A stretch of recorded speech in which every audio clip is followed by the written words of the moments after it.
Assalamu alaikum, dear students. Today we are going to learn a beautiful lesson. Name of the lesson is Sheikh Nuruddin Wali Rahmatullah Alayh, written by Professor Ghulam Rasul Malik.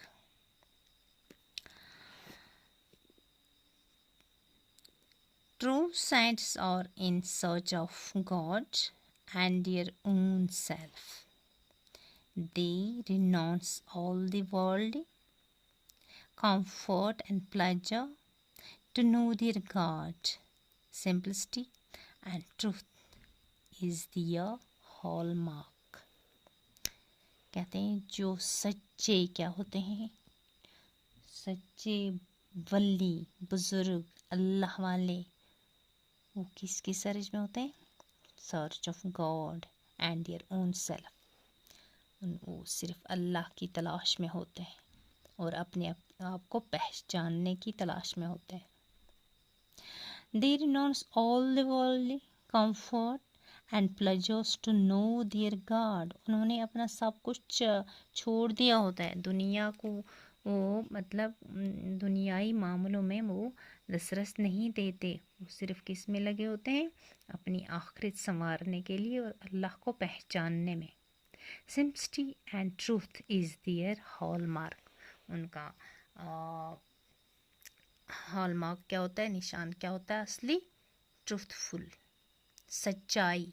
वो सिर्फ सच्चाई को पकड़ते हैं और अल्लाह को पहचानने की हमेशा कोशिश करते हैं और उसको रज़ा रखने की कोशिश करते हैं. इसी तरह से हमारे एक ऐसे बुज़ुर्ग की आज हम कहानी पढ़ने जा रहे हैं जिनके बारे में आप हर एक बच्चा जानता है. तो आगे हम देखते हैं कि इन्होंने क्या क्या किया है हमारे लिए और थे कौन ये. For many long centuries, Kashmir has been known as Rishwar. कई सदियों से कश्मीर को क्या कहा जाता है? रिश्वर, द वैली ऑफ ऋषिज, है ना बेटा. This is because rishis were found in all parts of the valley. इस वैली में हर जगह पे क्या पाए जाते थे? ऋषि. इसीलिए इसको क्या कहा जाता है? Valley of rishis. They lived very simple and austere lives. वो बहुत ही सादा जिंदगी बसर करते थे. कौन? जो यहाँ पे ऋषि गुजरे हैं. They lived like hermit, doing penance and serving common people in several ways. वो सिर्फ अपनी तौबा में लगे रहते थे और लोगों की खिदमत में. People in several ways, और लोगों की सेवा कैसे करते थे? mainly by planting shady trees for travelers to rest. छांवदार दरख्त वो लगाते थे. कहाँ पे? रस्तों के मतलब रस्ते के बीच तो नहीं ना, रस्ते के साइड में किनारों किनारों पे वो दरख्त लगाया करते थे. कौन से दरख्त? सायादार दरख्त ताकि लोगों को आसाइश हो सके, कहीं गर्मी लगे तो आके इस छाँव में बैठ जाएं.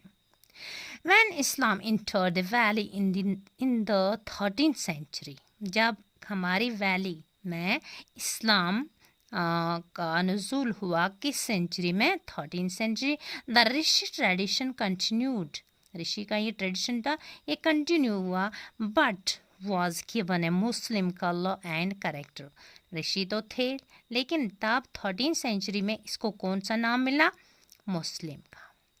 The man who played the most leading role in this process was Hazrat Sheikh Nuruddin Wali Rahmatullah Alayh. अब आगे हम अपने सबक पे. ये तो रिश्वर तो कहलाता था कहलाती थी हमारी वैली, लेकिन 13th सेंचुरी में जब यहाँ पे कौन आए? शेख नूरुद्दीन वली. तो उन्होंने इस्लाम की बुनियाद रखी. Also known as Nundrishi. Nundrishi इनका दूसरा नाम क्या रखा गया? Nundrishi. He was born in 1377 AD at Kaimuh Kulgam. वो कब पैदा हुए थे? 1377 में. कहाँ पे? कोयमू कोलगाम में. His father Salarsans was the scion of a Rajput family of Kishtwar. उनके बाप जो थे वो किस फैमिली से थे? राजपूत फैमिली से. कहाँ, किश्तवाड़ के। वो एक क्लोथिंग मतलब वहाँ के सैन मीनस उसी की पायवन थी। वहाँ उनका बेटे किन से थे, वो राजपूत फैमिली के थे। Some members of this Rajput family left Kishtwar because of a family feud and settled in Kashmir. कुछ लोग इनकी फैमिली से राजपूत फैमिली से कहाँ आ गए थे, Kishtwar, because of family feud and settle in Kashmir. फिर वो कहाँ पर सेटल हो गए थे बेटा, कश्मीर में। सलारसन एक्सेप्टेड इस्लाम, ये सलारसन जो था उन्होंने इस्लाम को कबूल किया। एंड वॉज नेम्ड सलारुद्दीन, पहले उनका नाम था सलारसन और जब उन्होंने इस्लाम कबूल किया तो क्या नाम रखा, सलारुद्दीन। शाबाश। Come to the next page. The sheikh exhibited an ascetic tendency from his early childhood. This continued even after his marriage with Zaydad and the birth of a daughter Zundad and a son Haidar Baba. तो क्या किया, the sheikh exhibited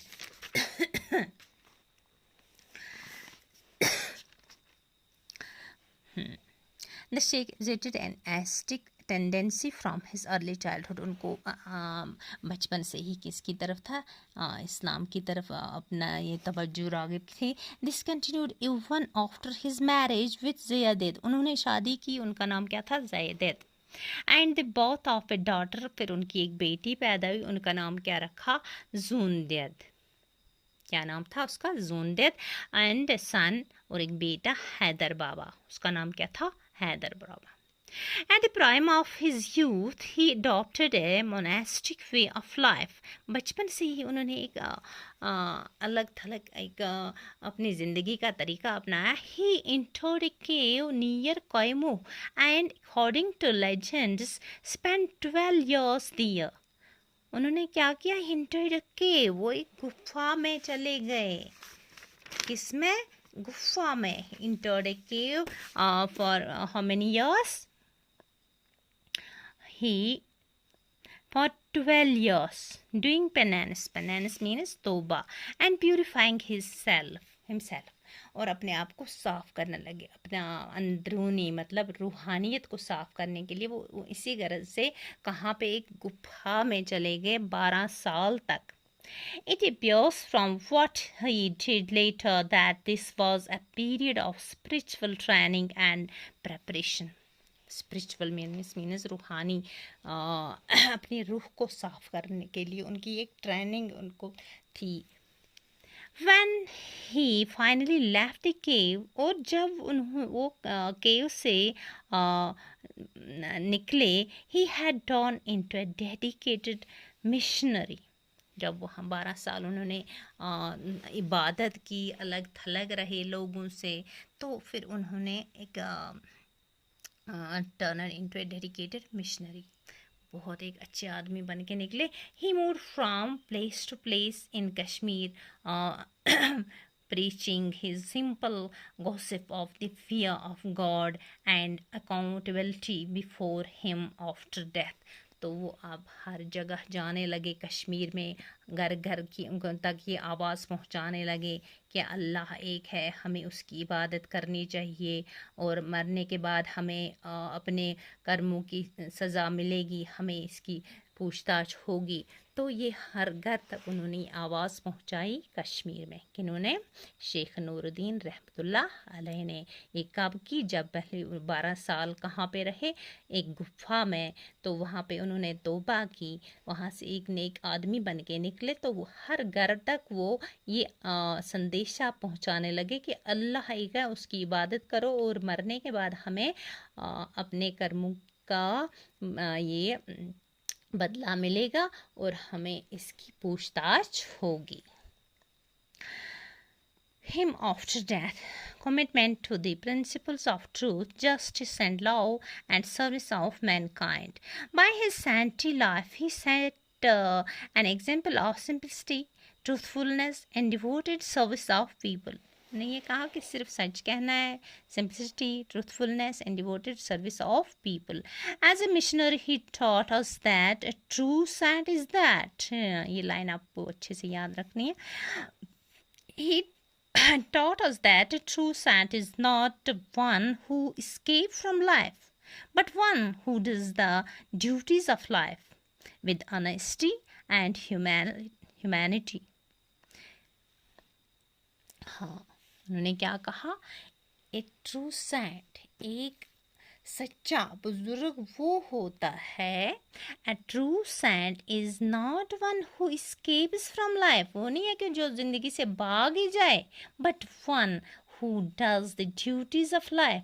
एक वो आदमी होता है सच्चा बुजुर्ग, उसको कहेंगे सच्चा इंसान, उसे कहेंगे जो क्या करेंगे, who does the duties of life with honesty, honesty, जो ईमानदारी से अपना काम करे, and humanity. In one of his verses, he tells us that the chosen servants of God are those who worship Him sincerely and fulfill their duties in life regularly. The Sheikh attracted disciples everywhere. All of them were noble souls and lived lives of piety and in the service of their fellow beings. All of them were noble souls and lived lives of piety and in the service of their fellow beings. उन्होंने परहेज़गारी इख्तियार की, तो ऐसे ही उन्होंने हमें सबक भी दिया नेक बनने का और अच्छे काम करने। The sheikh won popularity in every nook and कोक ऑफ कश्मीर, हर कोने में उन्होंने अच्छी शोहरत पाई।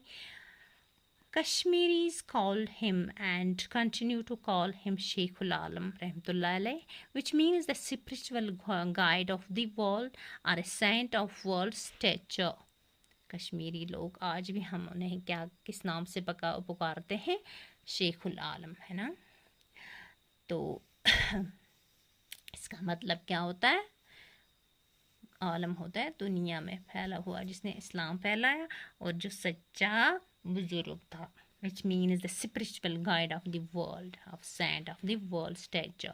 After setting a shining example of a truly saintly life, Sheikhul Alam Rahmatullah alayh died in Rabwan in 1438 AD and was laid to rest at Charar शरीफ। यहाँ चरार शरीफ आप गए होंगे, वहाँ पे ही इनको सुपर्द खाक किया गया है।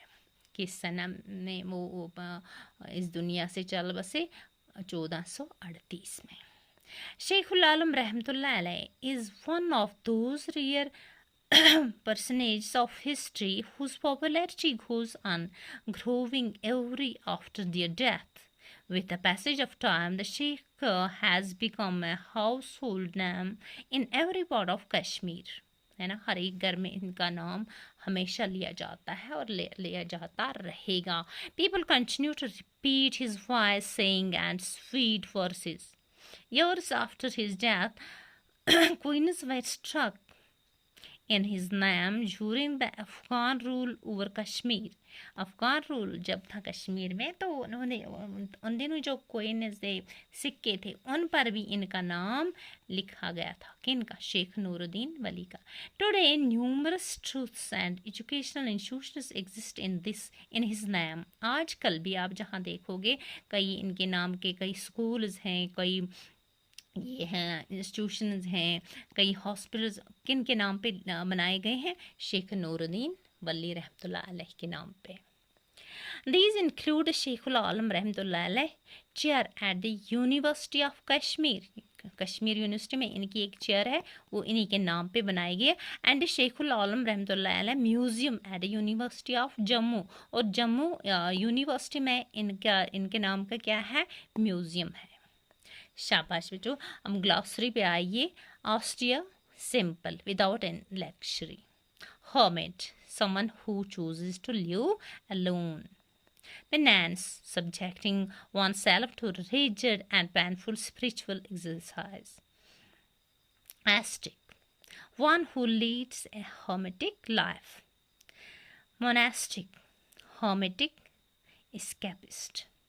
Piety, religious devotion. Saint, Sign means a child or descendant of a family. To strike a queen. To strike a queen means inscribe a name of a person on a queen as a mark of honor. Okay dear students, आज हमने ये lesson पढ़ी, तो मुझे उम्मीद है आपको ये पसंद आई होगी लेसन। और कहीं पे कोई ये थोड़ी बहुत अगर आपको समझने में दिक्कत आई होगी तो थोड़ा सा मैं आपको फिर से समझा जाऊँगी ये क्या है। मैंने कहते हैं कि कई सदियों से कश्मीर को सूफ़ी संतों की वादी कहा जाता है। फिर से मैं आपको उर्दू में समझा रही हूँ ताकि आपके दिमाग में अच्छे से हो जाए, समझ आ जाए और आप फिर इनकी क्वेश्चन आंसर्स खुद निकाल सकें, खुद कर सकें। कहते हैं कि इसको ऐसा इसलिए क्यों कहा जाता है कश्मीर को सूफ़ी संतों की वादी, क्योंकि यहाँ पे जो सूफ़ी सनत पाए जाते थे उनमें से ज़्यादातर क्या थे, वो सब्ज़ी खोर थे। और किसी ज़िंदा चीज़ को मारना, वो मैंने पहले ही कहा कि वो गुनाह समझते थे कि किसी ज़िंदा चीज़ को हम मार डालेंगे, शायद गुनाह है। और 13वीं सदी में क्या हुआ, 13वीं सदी में वादी में इस्लाम का उरूज हुआ। किस वादी कश्मीर में। अब भी यहाँ सूफी संतों की रिवायत चलती रही है ना। इसे एक मुस्लिम रंग दे दिया गया कब, 13वीं सदी में। वो आदमी जिसने इस काम में हिस्सा लिया ज़्यादा इस्लाम फैलाने में, तो उनका नाम क्या था, यही ना, शेख नूरुद्दीन वली। उनका जन्म कब हुआ था, शाबाश, अभी हमने पढ़ा 1377, उसको बोलते हैं 77 में। कहाँ पे, कायमो कुलगाम में। और उनके बाप का नाम क्या था, सालार सन। वो किस खानदान से थे, एक राजपूत खानदान से थे। लेकिन एक लड़ाई की वजह से उस कुंबे से वहाँ से आ गए थे, कहाँ, किश्तवाड़ चले और कश्मीर में ही बस गए थे। सालार ने इस्लाम कबूल कर लिया और उनका नाम सालारुद्दीन रखा गया। पहला सालार सन था, फिर जब उन्होंने इस्लाम कबूल किया तब उनका नाम क्या रखा गया, सालारुद्दीन। और जो ये शेख नूरुद्दीन वली साहब थे, शेख रहमतुल्लाह अलैह थे, उनको क्या था, शेख नूरुद्दीन वली उनका बचपन से ही उनको ये तबीयत जो थी उनकी सूफ़ी तबीयत थी। अपनी जवानी के शुरू में ही उसने सूफ़ियों की तरह ज़िंदगी बसर करना शुरू कर दी। वो एक गुफा में चले गए। अभी मैंने कहा कि वो एक गुफा में बैठे, कितने साल, वहाँ उसने 12 साल इबादत करते हुए गुजारे। वो किस इसलिए करते थे कि खुद को वो गुनाहों से पाक, वो साफ़ कर दें। आखिर में उन्होंने गुफा को छोड़ा तो एक मजहबी मुबल्लिग बन गए। वो कश्मीर में एक जगह से दूसरी जगह अपने सादा मजहबी ख्यालात को तबलीग करते हुए घूमने लगे, घर घर में आवाज़ पहुंचाने लगे कि उन्होंने खुदा से डरने और सच्चाई, इंसाफ, मोहब्बत और इंसानियत की खिदमत करने की तालीम जगह जगह पे दी। अपनी ऐसे ही अपनी संत जैसी ज़िंदगी से उन्होंने सादगी, सच्चाई और लोगों की खिदमत की मशल कायम की। उन्होंने हमें सिखाया कि सच्चा सन्नत ज़िंदगी से भागने वाला नहीं होता। जो सच्चा संत होता है वो क्या, ज़िंदगी से भागने वाला नहीं होता है, बल्कि वो ज़िंदगी को फ़राइज़ को, ज़िंदगी के तमाम फ़राइज़ को ईमानदारी से और नेक नीयत से निभाता है, जो यहाँ पे बताया मैंने। इस तरह शेख की मशहूर कश्मीर के हर हिस्से में उनकी मशहूरी हर कोने कोने में हुई। कश्मीरी उन्हें शेखुल आलम कहते हैं, जिसका मतलब होता है दुनिया का रहनुमा, सच्चा रास्ता दिखाने वाला, ठीक है। और उनकी वफ़ात कब हुई, शाबाश, उनकी वफ़ात होगी 1438 ईस्वी में। तो उन्हें कहाँ पे दफनाया गया है, चरार शरीफ में, ठीक है। तो शाबाश बेटा, इंशाल्लाह हम कल इसके मैं आपको इनकी क्वेश्चन आंसर्स भी सिखाऊंगी। मुझे उम्मीद है आप इसके आंसर्स खुद भी निकाल सकते हैं, क्योंकि आपको अच्छे से समझ आया होगा। और कि अगर किसी बच्चे की समझ में नहीं आया तो मेरे नंबर पे कॉल करके मुझसे फिर पूछ सकते हैं। ओके, अल्लाह हाफिज़।